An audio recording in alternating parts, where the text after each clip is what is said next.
self-actualizing. This framework moves us through the guilt and shame that can stop us from doing better. It's non-linear, ongoing work, a process of hard but liberating discovery.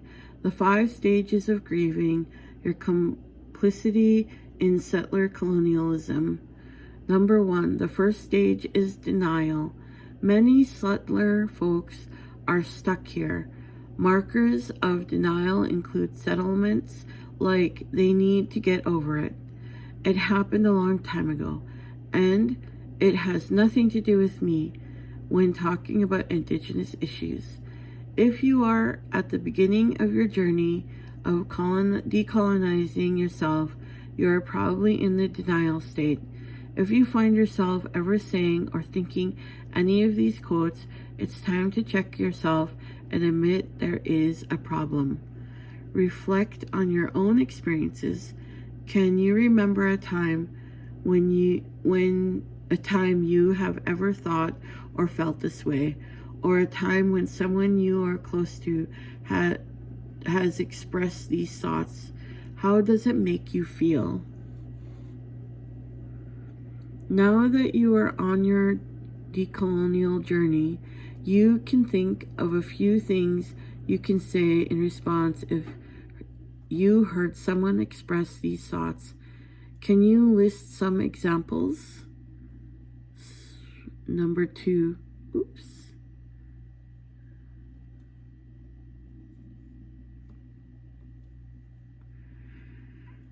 Number 2, the second stage is anger. We see this lack of empathy for Indigenous peoples expressed in cruel online comments regarding residential school impacts, systemic poverty, and the myriad of cultural phenomena that many settlers refuse to accept as colonial impacts. For non-Indigenous folks, the anger is sometimes guilt and shame, but also sometimes hatred. We are not saying don't be angry. We're placing it along a continuum of grieving that needs to happen because denial isn't helping anyone. What are some ways to validating this anger in yourself or in those around you? Example, telling yourself or others that the colonial system created the hurt and the pain. Finding a healthy way to express anger without blaming individuals can help you move through this stage. That's a really important one.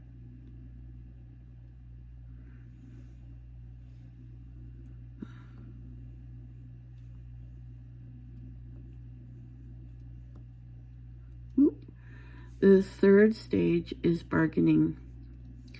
Recognition without responsibility or relations expressed in settlements settlements. I'm going to read that over. Recognition without responsibility or relations expressed in statements like, yes, my family owned land in your territory, but no one was living there. The First Nations moved around a lot. Bargaining also sounds like, but I didn't choose to be born white or a settler. My parents, grandparents, and or I had to work for everything we or I have. It can also be expressed through universalizing racism by responding to someone's story of racialized oppression with people are just rude. I'm sure that wasn't racist. You're misunderstanding what happened.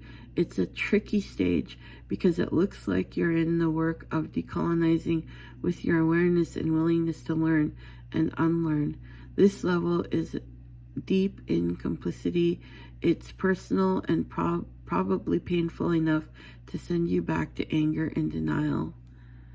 How can you rephrase some of your personal bargaining statements to shift away from complicity and to instead celebrate your personal story and validate Indigenous experience. Reflect on your own experience.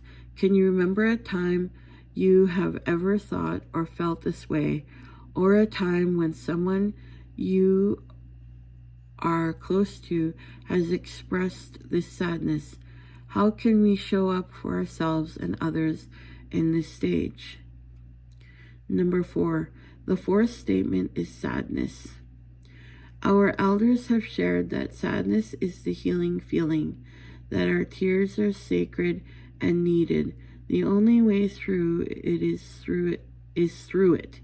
Be courageous and loving in the transforming time. Sadness, powerlessness, vulnerability, feeling honestly and deeply are ways to describe the fourth stage of grieving complicity in settler colonialism. The burden of moving beyond denial, deconstructing our anger and bargaining our moves to innocence leads us to one of the most intimate ways of being and can experience, to honestly see and openly feel the inhumanity of settler colonialism, ongoing and historical. It is difficult and dark. Standing in this stage is hard. It's a time to slow and witness, care for, and tend to in ceremony and vulnerability. That's beautiful. We're on page 10. 5. The fifth stage is acceptance. Acceptance of settler colonialism does not mean it's acceptable or okay. It is easy to slip back to denial or bargaining or anger here, but staying in relations with acceptance is key. Accepting the harm of settler colonialism as well the benefits is needed to examine our complacency honestly and activate the strengths we need to catalyze change. Giveaway. A giveaway is an action you can bring forward into community. Volunteer at an Indigenous organization. Takeaway. A takeaway is something you unlearned through the work. Think of it as an aha moment. Reflect on your own experience. Decolonizing is a continuous and conscious practice. Create acceptance checklist. Include reminders of progress. Phrases to repeat to yourself if you slip back into another stage of grief. Self-care and community care techniques for living with acceptance of settler colonialism. Try to also write one giveaway and one takeaway from your experience of the teachings in this workbook. Decolonizing is an ongoing complex. So when you start, they're showing the example of the list and that you can create. And the sample is decolonization is an ongoing, complex, and personal practice. And then you can write other things that you would want to say. Decolonizing process map.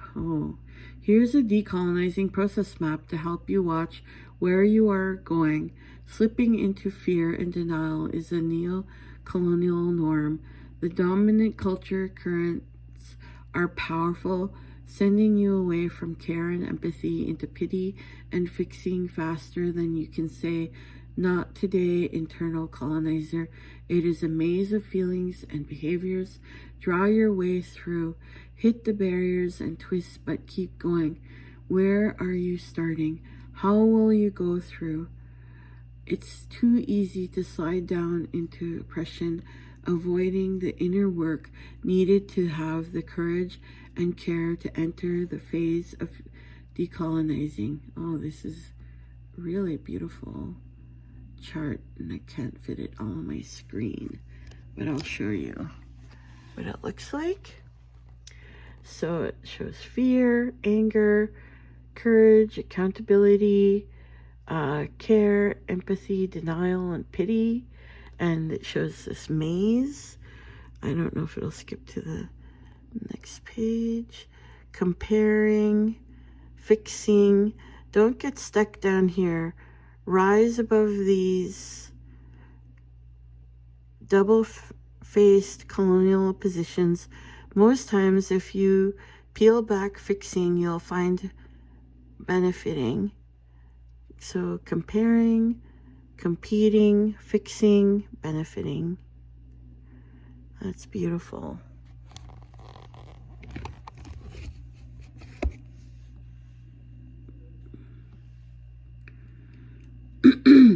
What does decolonizing look like to you?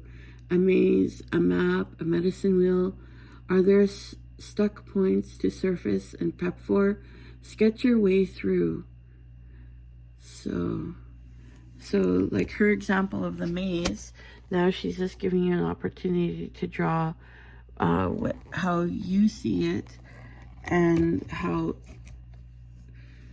what that looks like for you. And I like that idea because we all see things differently.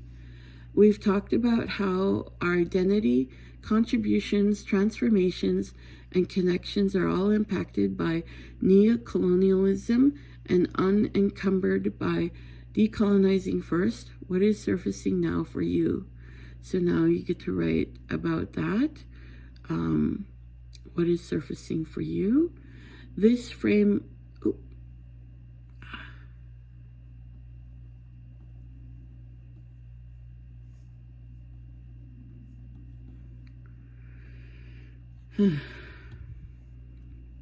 okay.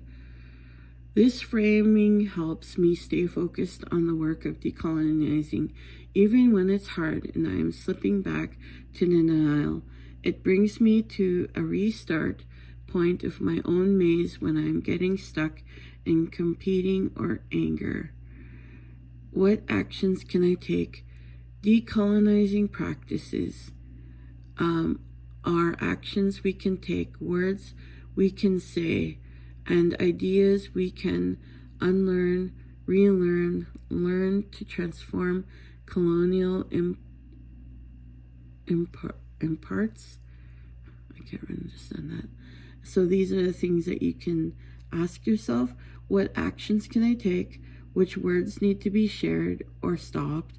Which ideas do I need to unlearn, relearn, or learn?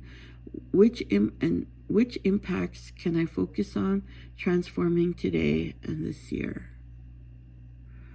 Connecting the decolonial dots. You've done a lot of your self-actualizing work. You've thought and felt and processed. Which tools will you use today? What about tomorrow? How will you keep going? How does it all connect? So again, it's just showing how you can draw that framework for yourself to help you keep moving forward. Every day we are on this land, it connects us to the teachings of our Squamish ancestors. When we think of tenacity and love that brought us here to this moment, prayers for the next generation that will be part of this beautiful weaving together of our lives to dissolve barriers and clear the path to living a life where have the connections to the land we live on, and the people on this land feel invited to work together, one mind, one heart, moving forward together. Oh, that was by Chief Janice George. That's so beautiful. And that's the end of our reading. Thank you. Kukstum wi, Kukstum kalap.